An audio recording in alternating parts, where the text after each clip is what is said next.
movie begins in dystopian Japan. The government has implemented a rule known as the National Prosperity Law. According to it, 1 in every 1,000 citizens must die each year. The citizens to be killed are chosen through a lottery system and notified 1 day prior to their ultimate death. The law is supposed to create an appreciation for life by instilling fear of death. That way, the citizens will work harder to make something out of the little time they have, since they can die any day. For the part about how death is inflicted, every kid at the age of 10 must be injected with a chemical that embeds a special chip into their body. If they are selected in the lottery later in life, the chip bursts at a given time and kills them. It is efficient, quick, and painless. At the beginning of the film, we see a man named Yusuke frantically running down a busy road. He frequently checks the time, as if he is running late for something. It turns out that Yusuke was notified about his death 23 hours ago, and is about to die at exactly 11 p.m.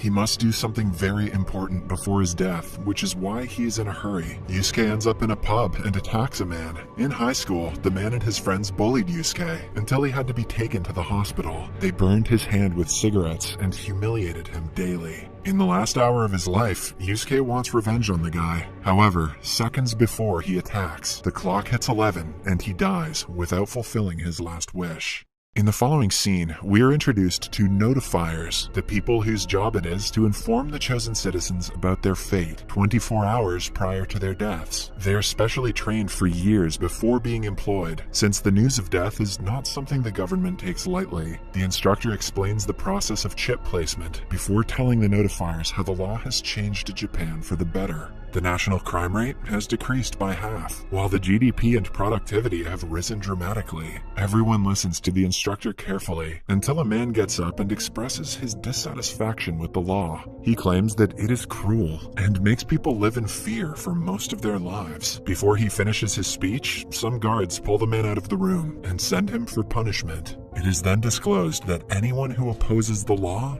is executed. Following the person's removal, the lecture continues. After being informed about their impending deaths, the citizens will be given a paper called the Ikigami. Using it, they can travel and eat for free for the remainder of their lives. The Ikigami also provides monetary compensation to the family of the deceased. However, if the person who died has a criminal record, the family doesn't get any benefit. With that being said, the instructor urges the notifiers to be proud of their jobs. The protagonist of the film, Fujimoto, is also an attendee of the meeting and a new notifier. On his first day at work, Fujimoto is given the file of a young man named Tsubasa, who has been chosen to die the next day. Tsubasa is a talented street musician who is just gaining recognition and has a bright future ahead of him. This is fine. Street musicians never have a bright future ahead of them. The only people he is close to in life are his single mother and his friend, Morio. Morio and Tsubasa have known each other for most of their lives and are a musical duo. Meanwhile, Tsubasa's mother only has her son to rely on, as she is growing old. When Fujimoto reaches their home, he is told that Tsubasa is out working. On being asked why he is here, Fujimoto hands the Ikigami to the mother, telling her that her son has less than 24 hours to live. The woman breaks into tears as the nightmare she feared the most comes to life. She throws water on Fujimoto's face, telling him to get out of the house.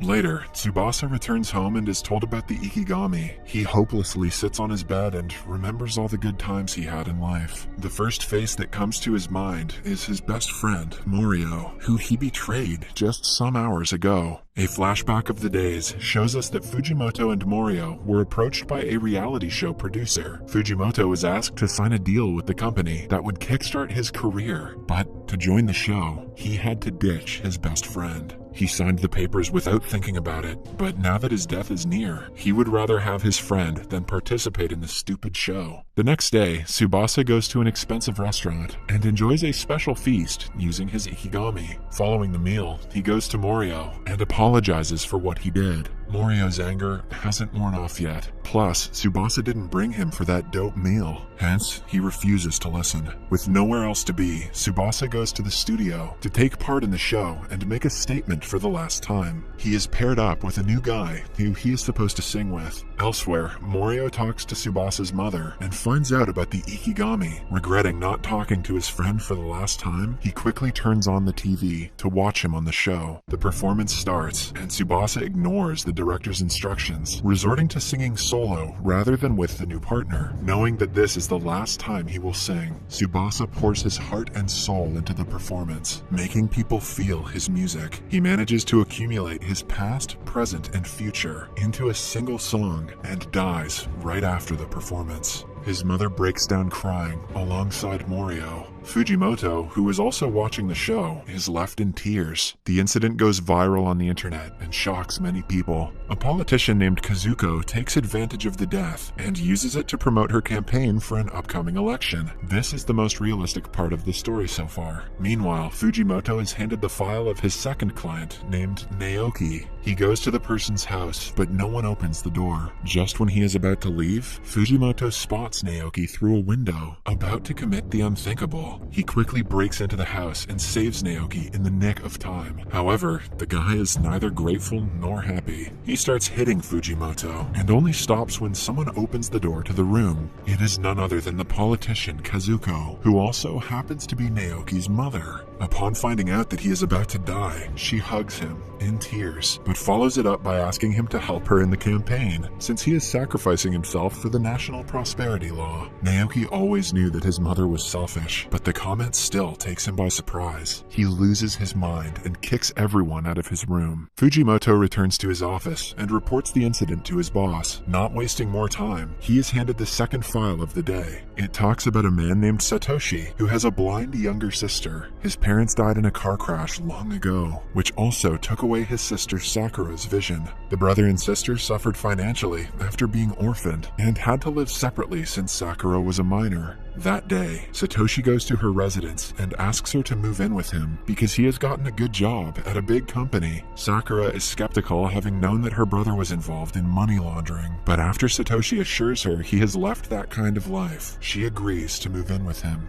Later that day, Satoshi goes to a gangster who is revealed to be his boss. He lied to his sister about the job so she would accept help from him. Elsewhere, Kazuko uses her son's death in her next speech in hopes that the people will sympathize with her and shower her with votes. Naoki watches the speech and burns in rage. The fear of death and hatred for his mother turns him into a maniac, hungry for blood. Outside his room, his loving father is begging him to spend the day together. When he opens the door to check on his son, Naoki has already left through the window. He is in the streets looking for his first target. Just then, he comes across a policeman and beats him to death before running away with his gun. Using the weapon, he goes on a killing spree. Fujimoto is warned to be careful because he might be on the hit list. The next morning, Satoshi buys a house for himself and his sister. He is excited to start a new life and help Sakura go to college. At the same time, Fujimoto knocks on his door to notify him that he only has 24 hours to live. When no one opens it,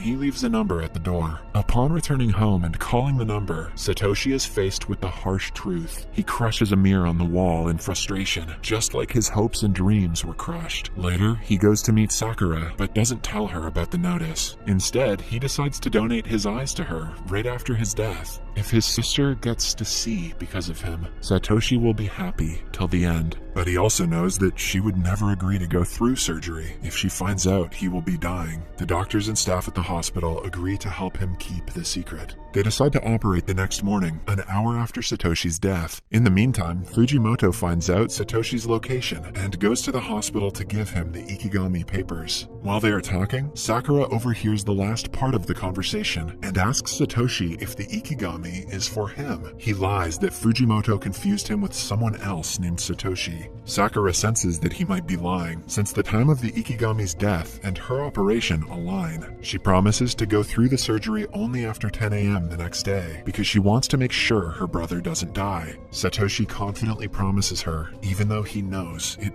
won't be possible. When she is not around, he loses his cool and attacks Fujimoto for ruining his plan. Fujimoto feels bad for the siblings, but can do nothing to help them. On his way back to the office, he notices Naoki at the train station. Looking at how he hides his hand, he seems to be carrying a gun. To stop him from causing more damage, Fujimoto follows him and ends up in an election program where Kazuko is delivering the last campaign speech. Kazuko notices her son among the crowd and, like the self-centered idiot that she is, assumes that he has come to support her. She asks the people to make way for him, giving him a perfect line of shot. Fujimoto tries his best to stop the guy, but the crowd doesn't allow it. Suddenly, Naoki fires at his mother, but misses the shot. Chaos ensues as everyone starts running for their lives. Naoki has the chance to shoot her again, but right then, he remembers the time she tried to stop him from getting the chip embedded. When he was 10, she was vocally against the National Prosperity Law until she became a politician herself. Naoki finally lowers his gun, but is shot by a policeman at that very moment. His father runs to catch him and witnesses his death while holding him close. Fujimoto observes everything from afar and is overwhelmed with many emotions. He has seen so much sadness in this job that he has to help Sakura to redeem himself. He runs back to Satoshi and suggests they change the time on every watch in the hospital to an hour early. That way, when the clock hits 9, Sakura will think it is 10 and allow for the operation. They talk to all the hospital staff and patients, and everyone agrees to help. Fujimoto works the entire night to create flyers explaining the situation. Then, they distribute it to everyone in the hospital, just to ensure Sakura won't find out about the plan in any way, because handing out a bunch of physical evidence is super subtle. The morning comes, and Sakura is told the wrong time. She gets suspicious and starts asking strangers if her brother is telling the truth. Everyone, having already read the flyer, takes Satoshi's side. Eventually, Sakura is happily taken for surgery at 9:30 a.m. She thinks she will return to see her brother's face. Only when she is out of sight does Satoshi break into tears. Everyone who watches him mourn cannot help but tear up.